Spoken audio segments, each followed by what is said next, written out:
project. Ndio ili kama uko busy, wao wanakuwa kwa ground, waangalie chenye kinafanyika kwa ground. Unakuja unatuambia kwamba wao wanafanya kazi, whatever you tell them ndio nao wanafanya. Hiyo tutaki kusikia. Ya mwisho, kiongozi wetu, ombi langu ni moja tu.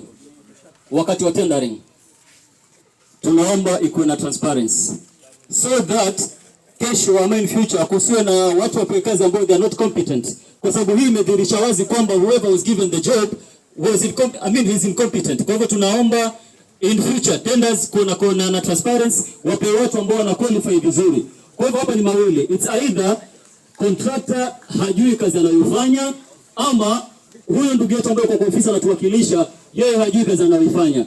Kwa hivyo ni mawili, either huyu aende ama contractor kazi ya kuponywa. Ya mwisho nikimalizia, umeulizwa na Lennox about the column. Chuma zilitumika ni D12 na hii D10.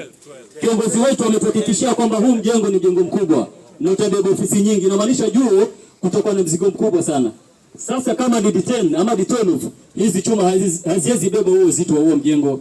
Tunaomba hizi chuma zitolewe tena, tuwekewe the right chuma ambazo zinatakana ni D16.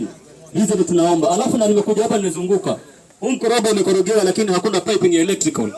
Na tunajua kama kuna mkorogo unafanywa lazima kuwe na hiyo piping. Ndio ili kwa rahisi kupeleka umeme juu, lakini hapo ilikorogewa, hakuna hiyo piping ama hiyo piping ya electricity. Kwa hivyo tunaomba hiyo zingatiwe. Mwisho kabisa, hii isiendelee kiongozi. Hii isiendelee. Umesema umehakikisha itavunjwa, kwa hivyo ivunjwe ndio kazi kama ni kuanza tena ianze upya. Asante. Haya, kabla Ngale.